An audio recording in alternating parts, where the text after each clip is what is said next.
Senhor para a igreja, amém? Não, ficou fraco, muita boca para pouco glória.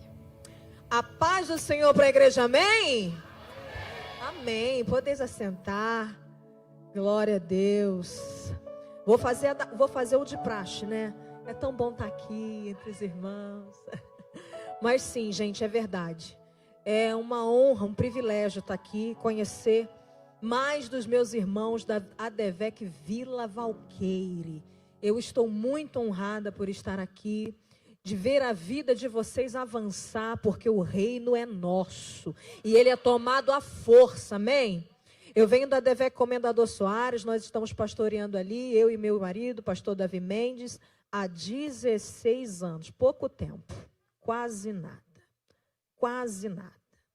Mas é uma honra, é um privilégio poder estar ali com os meus irmãos e estar aqui conhecendo você e também ser conhecida vossa. Amo os vossos pastores, minha amiga pastora Sabrina, pastor Edilson, não errei, tá vendo? Eu me confundo, mas eu não erro, para.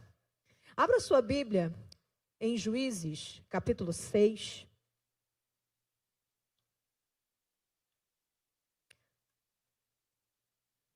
Confesso que não queria trazer essa palavra. Confesso. Tinha outros textos. Meu Deus, cadê os músicos? Me abandonaram, me deixaram? Amém. Oh, glória. Aleluia. Qual o teu nome, vaso? Deus, Arão? É mesmo? Se eu soubesse, tinha trazido a mensagem do teu irmão Moisés. Mas Deus não mandou. Deixa quieto. Se eu voltar, a gente fala do teu irmão. Amém. Glória a Deus. Abriu aí em Juízes 6. Glória a Deus. Eu gosto de Bíblia. Então se prepare, você vai ler alguns versículos comigo. Amém? Amém? Está acordado? É o culto da vitória? Glória a Deus. Então vamos comigo. Capítulo 6, versículo 1 diz assim: novamente. E agora, né? Ju, é o que eu falo. Tem tantas versões, né? Mas sua versão pode ser diferente da minha. Eu estou aqui com a King James. Se vocês quiserem colocar no telão para a gente acompanhar, eu acho legal, se vocês tiverem. Se não tiver, tá tudo bem. Eu vou lendo aqui e a sua Bíblia só é um pouquinho diferente, mas é a mesma coisa. Amém? Diz assim, ó. Novamente o povo de Israel pecou contra Yahvé, o Senhor.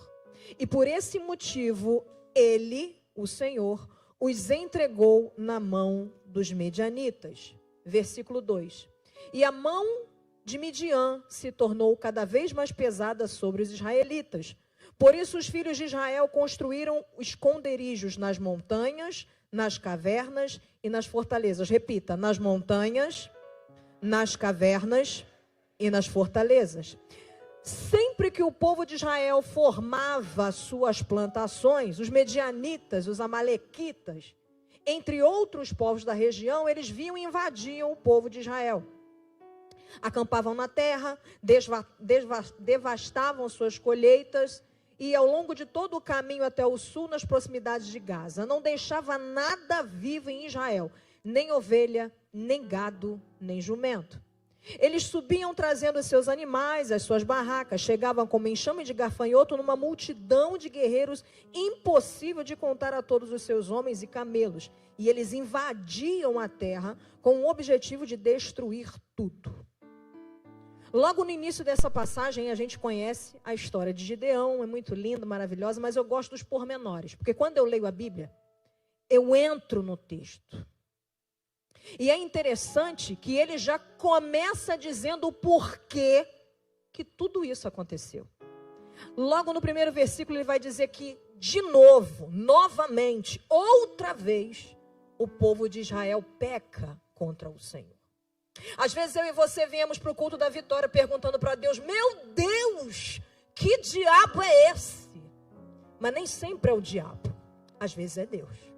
Porque ele disse que ele mesmo entregou o povo na mão dos seus inimigos. Você vai dizer para mim: pelo amor de Deus, pastora, a senhora vem lá de Comendador Soares para dizer que a minha guerra, Deus permitiu. Escute, Deus permite tudo que você e eu possamos aguentar. Seja por pecado ou não, mas tudo que Ele permite vai nos fortalecer. Deus não permite nada que venha nos matar. Ele vai nos fortalecer, nos instruir e nos dar a vitória no tempo certo. Amém? E aí você já conhece a história até o capítulo 6 aqui, no versículo 6 que nós paramos. Ele diz que os inimigos de Israel, eles se uniam, os medianitas, os amonitas e todos os itas. Porque os itas eram os inimigos que estavam perto de Israel. Todos os jebuseus, ferezeus, blababeus, eles estavam longe de Israel. Então os medianitas aqui, com os amonitas, eles iam em todo o tempo, toda vez que eles faziam uma grande colheita, eles iam lá e arrancavam tudo, roubavam tudo. Sabe quando eu e você estamos com uma vitória grande e de repente a coisa se esvai? Era assim que eles estavam. Eles estavam assim e o que eles encontravam para fazer e guardar aquilo que tinham eram fazer fortalezas, buracos, cavernas. Aquele momento onde a gente tem que esconder tudo. Aquele momento onde a gente vive atribulado, com medo. Era assim que esse povo vivia. Só que existia um povo dentro de um povo. Era o povo da resistência. Diga, povo da resistência. Porque logo no versículo 8, 7, 8 e 9, vai dizer que por causa dos medianitas e todos os outros itas, existe um povo dentro desse povo, que é o povo que começa a clamar a Deus. Ah, você não entendeu. Dentro de um povo amedrontado, existia um povo que clamou a Deus. E por causa deste clamor, a Bíblia vai dizer que o Senhor levantou um profeta. E esse profeta veio diante do povo a dizer para eles o que estava acontecendo. Lê comigo aí, ó. Eu coloquei assim na minha Bíblia, o porquê e o motivo.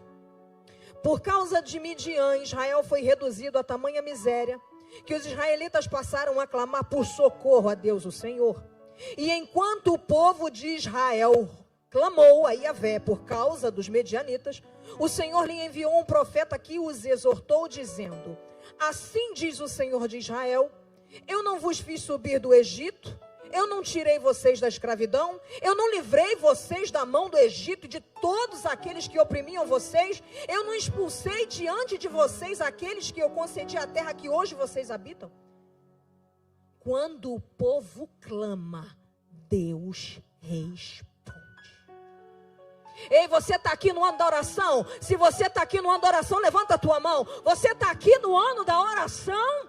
Então se prepare, Deus nos dê graça para sustentar aquilo que Deus vai revelar para nós. Porque quando esse povo clamou, o povo, dentro do povo, entenda isso, Deus respondeu. E aí ele continua no versículo 10, e também eu vos declarei, eu sou Yahvé vosso Deus, o Senhor, não temais os deuses e o poder dos amorreus, cuja terra vocês estão, mas vocês não fizeram nada disso. Entenda, nem sempre as respostas de Deus são aquelas que a gente quer ouvir, e a gente vai ter que estar preparado para isso. Por isso eu clamo a Deus por discernimento e graça, pela revelação que o Senhor vai trazer a nós no ano da oração. Nem sempre é bom o que Deus traz aos nossos olhos, aos nossos ouvidos, mas tudo aquilo que Deus traz como resposta é para nos dar livramento e liberdade. Porque esse povo estava cativo, esse povo estava preso, amém? E aí o profeta vem relembrar os feitos de Deus. E é durante esse tempo de clamor e de resposta que o Senhor vai entregar a sua presença como revelação à vida de Gideão. Vem comigo aqui no versículo 11. E o anjo de Yahvé, o Senhor, veio e se assentou sobre um grande vale onde está Ofra, que pertence a Abiezer, Joás, filho de Abiezer. E aconteceu que Gideão, filho de Joás, estava malhando trigo num tanque de pressar uvas. A fim de quê? a fim de esconder do Medianitas aquilo que ele havia colhido. Vamos comigo. Então o anjo do Eterno apareceu a Gideão e lhe saudou: Deus está contigo, valente guerreiro. E Gideão declarou: Senhor, se o Senhor estivesse comigo, a gente não estava passando o que está passando. Quantas vezes eu e você não oramos assim? Muitas vezes. Ele ainda declara: mas eu não posso libertar esse povo, eu sou um menor da casa de meu pai. Então o Senhor, lá no versículo 14, então o Senhor olhou para Gideão e lhe ordenou: você vai, com a força que você tem, libertar o povo de Israel da mão de Midian. É você mesmo. É você mesmo. É você mesmo que se julga tão fraco, tão indefeso, tão pequeno. É você mesmo. Foi Deus que chamou você mesmo. Você mesmo, lá na tua casa, o improvável, a improvável, que nem ninguém espera nada, é você mesmo que Deus levantou. Quem foi que Deus levantou aqui para fazer uma grande obra? Durante o clamor daquele povo que estava dentro do povo, sabe, o povo da resistência? O povo da resistência era o povo que orava. Amém? Quantos aqui resistem? Esse povo clamou, Deus disse o motivo, o porquê, o motivo de tudo aquilo. E agora Deus responde levantando um moço, porque Deus não faz nada sem propósito. E eu me perguntava muitas vezes quando li esse texto, e eu era muito imatura e perguntava: mas por que Gideão? Por quê? Porque às vezes a gente se pergunta: por que eu, Senhor? Por que eu, Senhor? Tanta dificuldade, não podia ter escolhido outra pessoa na minha família, não. Foi você mesmo que Deus escolheu para uma grande obra de libertação na vida da sua família. Ei, querida, você é o exemplo. Ei, meu querido, você foi chamado, não adianta correr, é contigo mesmo. E eu lendo a história de Gideão, entendi algo incrível. É que Deus, Ele não pega a história de alguém e trabalha da metade para o final. Ele pega a história de alguém, trabalha no meio, vai lá no começo para mudar o final.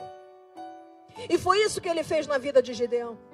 Gideão era um moço obediente. Ele estava malhando trigo no lagar, um lugar onde era para pensar uva. Ele estava lá malhando trigo. Obediente ao seu pai, obediente à sua família. Ele não concordava com as coisas que estavam acontecendo. Ele era um dos resistentes. Mas por que ele foi escolhido? A Bíblia relata nos versículos após que antes dele receber de Deus essa convocação e aceitar, não somente receber, mas aceitar, ele faz uma oferta para saber se era Deus realmente que estava falando com ele. E eu achei isso tão bacana, sabe, pastora? Que muitas vezes as pessoas vêm como realmente você falava aqui, com nenhuma expectativa. Escute, esse lugar aqui é o lugar da resposta que eu e você precisamos. Quando você vier para cá, vem com expectativa. Mas não vem só com expectativa da tua presença no lugar, não. É tudo que acontece aqui, Deus está respondendo algo na tua vida. Se você estiver ligada, se você estiver ligado, é do louvor ao amém final. Deus está trazendo instrução e resposta para nós. E a hora da oferta é uma hora tremendamente espiritual. Eu aprendi que o dízimo ele protege, mas a oferta multiplica. Você sabia disso? Lá em Malaquias ele diz assim, que se você trouxer as primícias à casa do tesouro, eu repreenderei o devorador, o migrador, o cortador. Quer dizer, ele vai estar protegendo você. Mas a oferta é o plus, é o algo mais. É onde ele vai multiplicar segundo a tua generosidade. Por isso, Deus dá àquele que lhe entrega com alegria. E aqui Gideão faz uma proposta de uma entrega em uma oferta. Ele traz o cabrito, ele monta o altar. E ali o Senhor se revela para ele. Ele lambe o altar, transforma tudo em fogo, recebe e sobe no incenso. E Gideão fala, meu Deus, verdadeiramente o Senhor me visitou. Porque vai ter muita gente que não vai entender como é que Deus vai se mostrar para você. Se vai ser na fumaça, se vai ser no fogo, ou se vai ser na oferta. Deixa quem quiser falar. Ouça a voz do Senhor e repare, preserve a entrega e também a resposta de Deus. E depois dessa oferta, o Senhor começa a palestrar com ele sobre algo. Lembra que eu falei com você que Deus te pega no meio, te leva no começo para mudar o seu final? Então você vai repetir assim comigo: Deus me pega no meio, me leva no começo para mudar o meu final. Onde é que você estava que Deus te pegou? Eu estava no meio do pagode, no meio da macumba. Deus me pegou no meio, me levou para o começo para mudar o meu final, porque o meu final é vida eterna. E o teu? Qual foi o meio que Deus te pegou? De onde foi o meio que Deus tirou você? Ei, Ele está trabalhando na sua vida. Ele está trabalhando na sua família. É através do teu meio que Deus vai salvar a tua casa. Ele vai levar você no início e vai mudar o final da nossa caminhada, porque a nossa caminhada final é o céu. Aí Deus pega Gideão e fala assim para ele: olha, você me entregou uma oferta, eu recebi a sua oferta. Estou parafraseando e não estou ferindo o texto. Só que você, Gideão, vai ter que pegar um novilho que está lá na casa do teu pai. Mas eu queria dar um adendo aqui. Lembra que eles ficavam escondidos nas cavernas para ninguém tirar nada deles? Lembra que o Gideão estava malhando trigo no lagar para que ninguém roubasse o trigo dele? Como é que esse cara tem cabrito, farinha e azeite para entregar? Questionamento de muita gente que vem dizendo que você dá dinheiro para pastor. Vão ter que ver você prosperar. Questionamento. Vocês já pararam para pensar nisso? É porque ele sabia e entendia o valor de uma oferta. E aí ele fala assim: olha, Gideão, você vai ter que ir lá. Na casa do teu pai tem um boi de 7 anos, que o teu pai fica guardando em holocausto para Baal. Olha que coisa interessante. No início Deus falou o quê? Sabe por que Midian está pegando vocês aí? Porque existe um ídolo. E eu disse para vocês que não era para vocês idolatrarem, mas vocês não me ouviram. Aí Deus pega o Gideão no meio, leva ele lá no começo, para começar a limpeza aqui. Tem muitas campanhas no culto da vitória que parece que não desembaraça, parece que não tem jeito. É porque você precisa ir lá no começo. Por mais que doa, é preciso ir no começo. Por mais que pareça difícil, trabalhoso, é preciso ir lá no começo e desfazer algumas amarras, destronar alguns ídolos. E Gideão recebe a instrução de Deus, e com homens 10 que eram confiáveis para fazer esta obra, ele vai até o templo do seu pai e destrona Baal. Ele corta e mata aquele bezerro de 7 anos. E um segundo bezerro ali mesmo, onde ele quebra os ídolos, ele faz uma oferta ao Senhor. E o Senhor novamente recebe e se agrada. Parando para pensar, eu e você não estamos aqui por acaso. Nós somos a resposta de algumas orações antigas que eu e você não ouvimos. Nós somos a resposta de pessoas da nossa família que oraram, não tiveram tempo nem como, mas eu e você somos esses aqui que vamos libertar a nossa geração. Não temas, não temas, não temas. Foi o Senhor que te escolheu, é Ele que vai te garantir. E quando Ele destrona o povo que estava oprimido, lembra aquele povo que ficava na caverna, na fortaleza? Quando eles ouvem que Gideão quebrou os ídolos de Baal, eles ficam tão chateados que agora eles querem matar Gideão. Porque tem gente que está no nosso meio, que mesmo fazendo bem, quando a gente faz alguma coisa que não as agrada, a gente agora passa a ser inimigo. É duro, mas é verdade. Aí esse pessoal falou assim para o pai do Gideão: aí ó, teu filho quebrou os altares, matou o boi. Não, bota o Gideão para fora que a gente vai matar. E o pai dele entendeu e falou assim: ué, Baal não estava lá? Baal que se defenda. Quando vierem para você, dizendo que você não é ninguém, que você não vai conseguir, que você está atrapalhando o trabalho de alguém, escute, lembre, Deus te chamou e Deus te defenderá. Não tem capeta, não tem diabo, não tem trabalho na encruzilhada que Deus não nos livre, porque sobre os escolhidos de Deus não existe encantamento.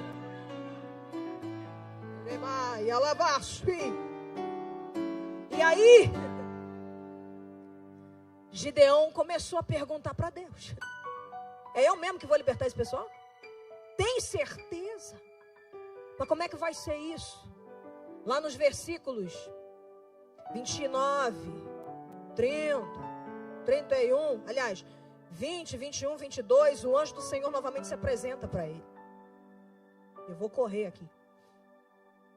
Se apresenta e começa a dizer para Gideão como é que ele vai fazer.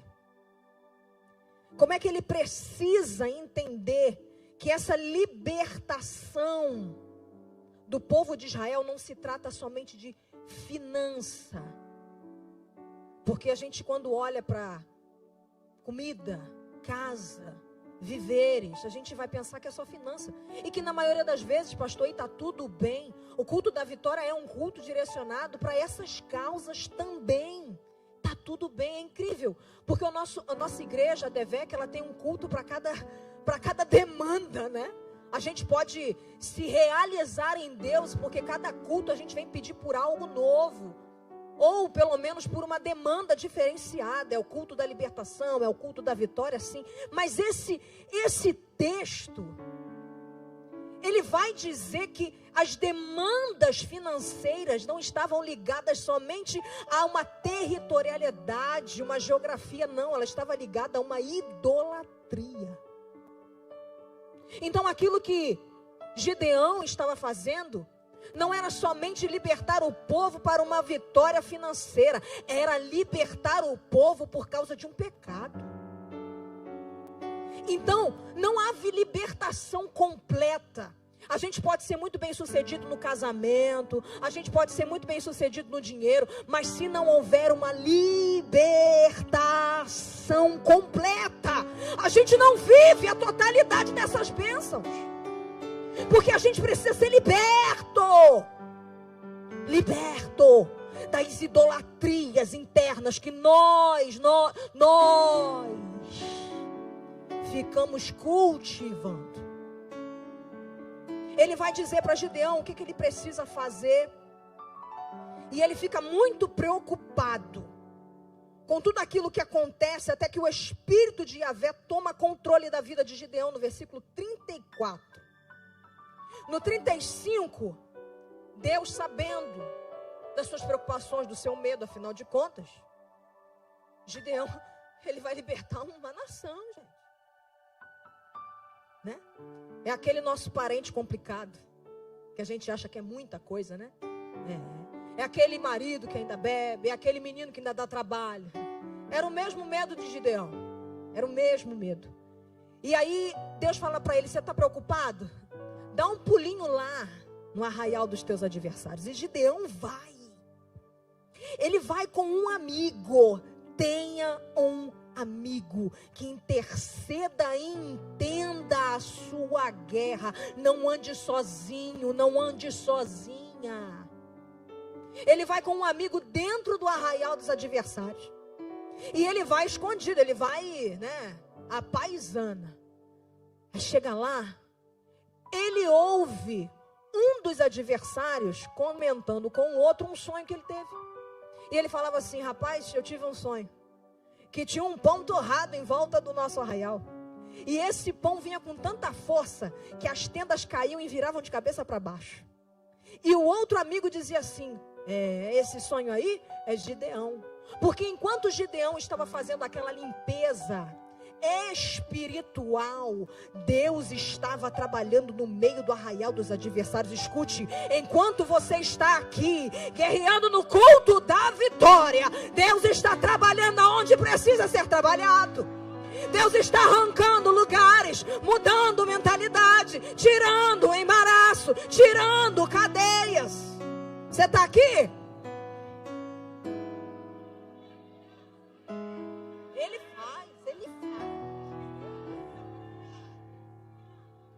E aí Gideão volta para o arraial dele.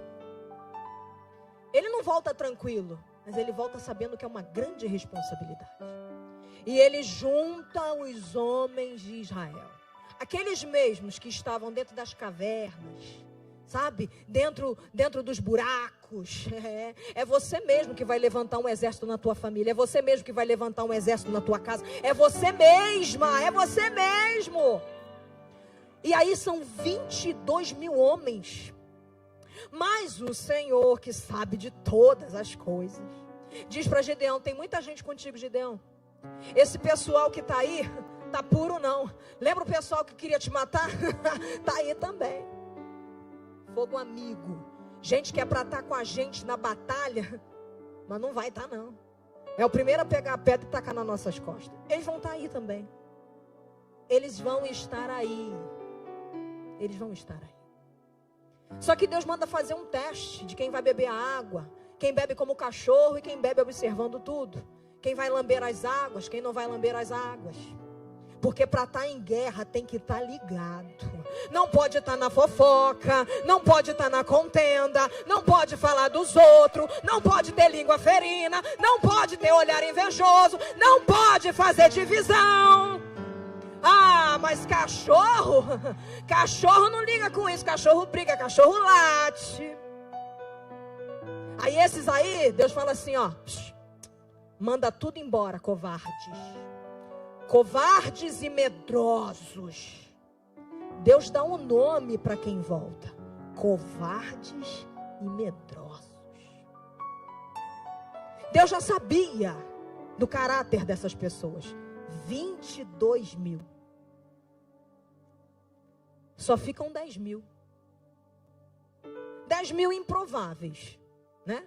Porque dessa peneira aí fica só 10 mil. Uma galera boa, uma galera bacana. Mas é aquela galera que quando você está com problema, quando eu estou com um problema, e que a gente tem uma grande vitória, a primeira coisa que ele vai dizer na frente de todo mundo foi que ele orou pela gente. E Deus não divide a glória dele com ninguém. Então Deus não vai fazer palco para ninguém aparecer naquilo que ele fez na tua vida. Aí de 10 mil, Deus só deixa 300. Improbabilidade completa. Sabe por quê? Porque Gideão já tinha ido lá. Ele já tinha ido no arraial dos adversários. Ele viu que a galera estava armada. Era muita gente. Então, você imagina eu e você, gente, com 300. Mas a gente não precisa imaginar muito. Porque a gente vive assim todo dia. Eu, você, mais 299 anjos conosco, pelejando em nosso favor. E eu não estou forçando a barra, nem estou forçando o texto, porque as nossas batalhas e demandas só nós sabemos.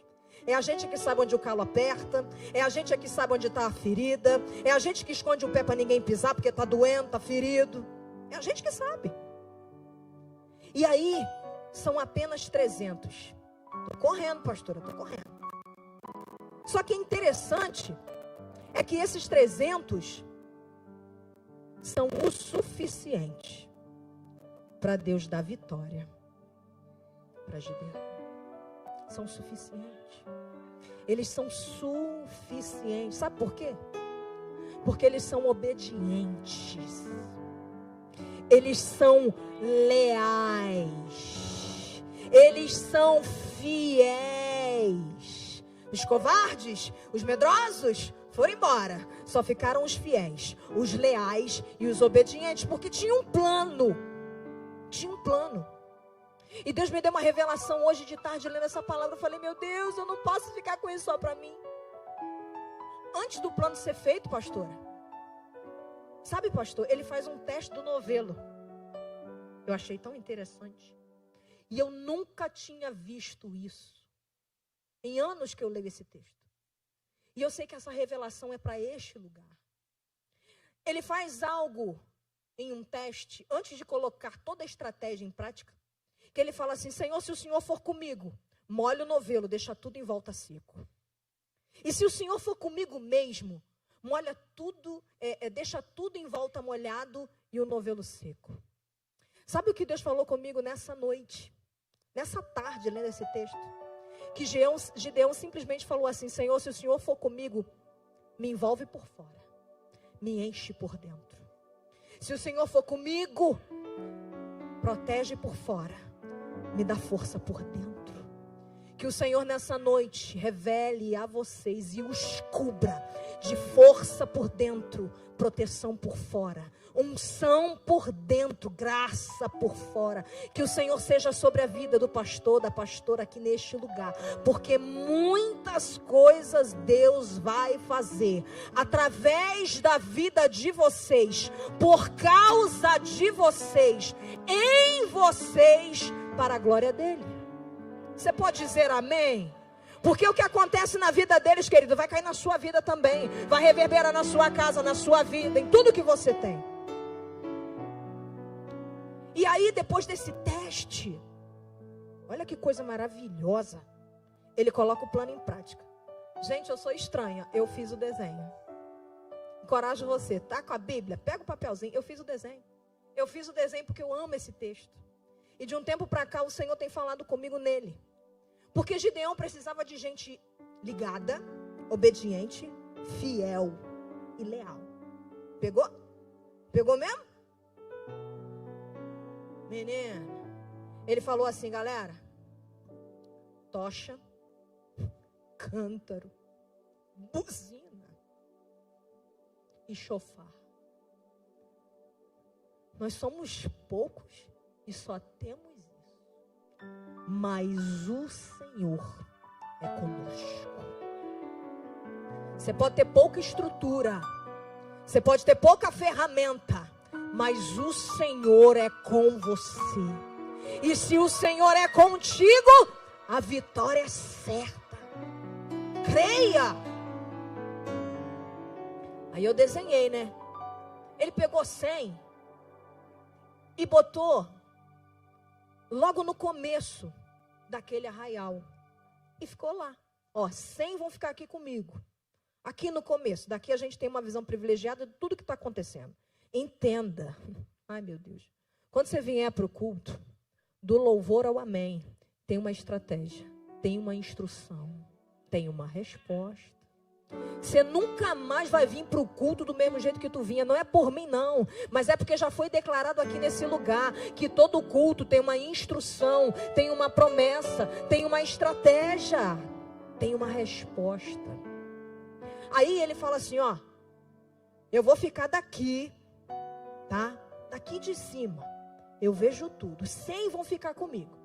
Os outros 200, vocês vão se espalhar em volta do arraial.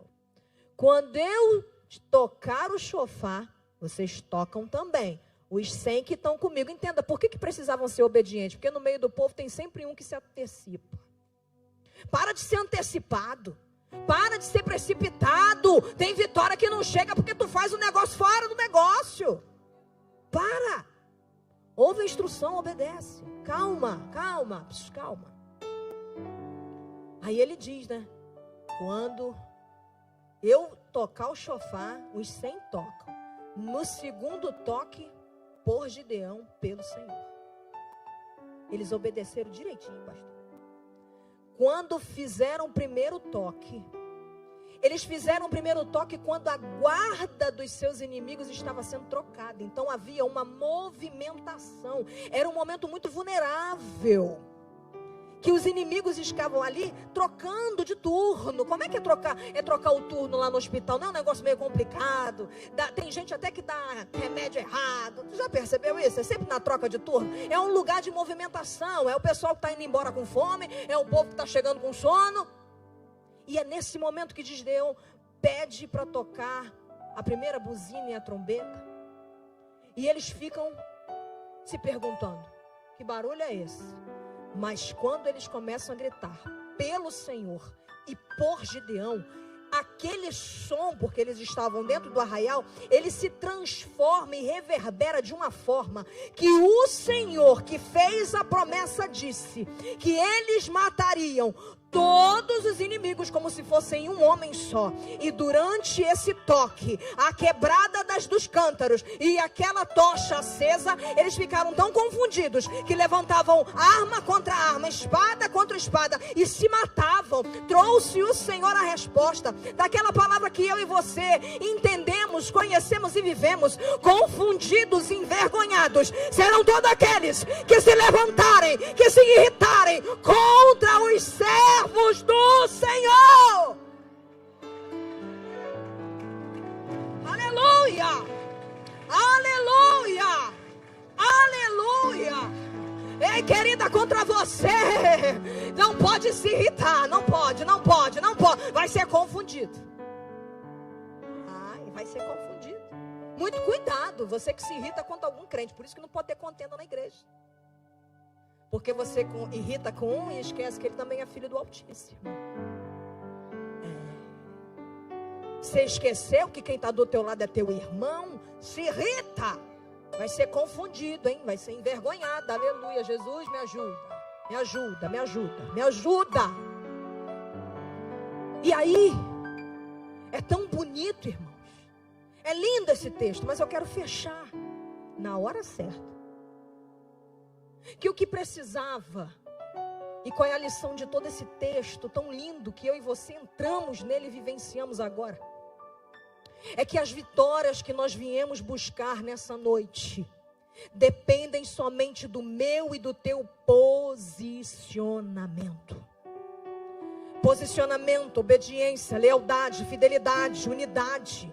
Tudo isso está dentro de um posicionamento de alguém que quer vitória. Gideão não se preocupou com o que iam dizer, com o que iam falar. Ele estava focado em obedecer a ordem de Deus. E a ordem de Deus era libertar o povo de Israel. Ei, não se distraia com o que vão dizer, com o que vão pensar. Você vai libertar a tua casa, vai libertar a tua vida. Para de fofoca, para de contenda. O diabo quer te distrair. É a libertação da tua casa que está em jogo. É a libertação da tua vida que está em jogo. É a tua salvação que está em jogo. Se alguém te chamar no canto, te contar uma história maluca, escuta.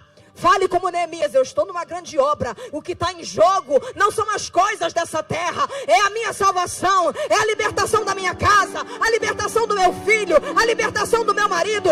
Eu não sei que perspectiva você está vivendo, mas a minha perspectiva é a perspectiva do céu. É por isso que o céu é tomado à força. Não é de qualquer maneira. Não é de qualquer jeito. Não é com julgamento. Ei, o que está em jogo é a tua vida. Salva-te. Busca a Deus por ti. É por você, pela sua casa. É pela vitória que você veio buscar aqui. E eu vou logo te avisar que se a tua vitória depende da queda de alguém, ela não vai acontecer.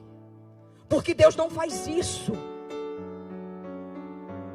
Deus primeiro quer nos libertar. E é todo dia, tá, querido?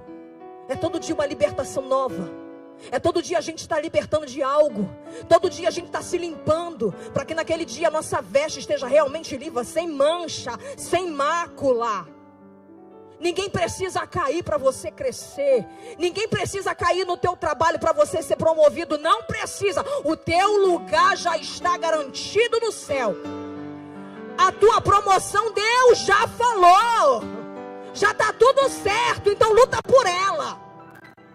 Deixa os estressados, fofoqueiros, sabe aquele departamento? Sabe aquele compartimento que você trabalha? O quintal, aquele condomínio familiar, esquece, deixa quieto. Teu lugar, tua vitória já foi dada. Já foi decretada, é promessa. Só que a gente precisa se posicionar para receber. E Gideão, ele se posicionou. Eu sei que a maioria daqui já se posicionou em aceitar a Cristo. Mas se há alguém aqui que ainda não tem o Senhor como governo da sua vida, entenda. Se você esperar para melhorar, para servir a Deus, eu vou logo te avisar, não vai servir nunca.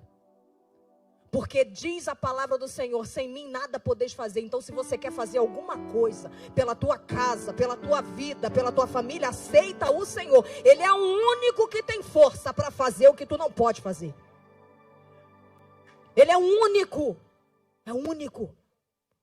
A minha vida se confunde muito com a vida desse homem, porque a minha casa era um centro.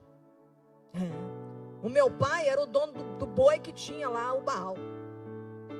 Mas eu me posicionei, quebrei os altares, e hoje a minha família é salva para a glória de Deus Pai.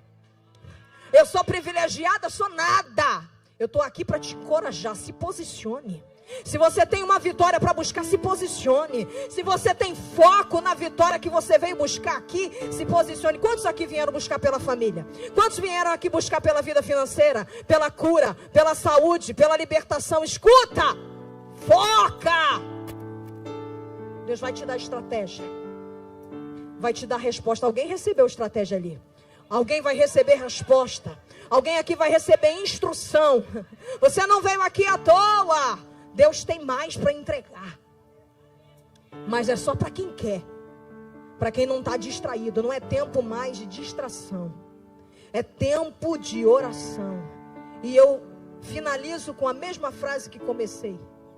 Que o Senhor nos dê graça para sustentar a revelação que Ele vai nos dar. Em nome de Jesus. Amém. Amém, pastor. Amém. Você que está aqui achando que é algo muito difícil para Deus, a palavra de Deus diz que não existem impossíveis para Deus.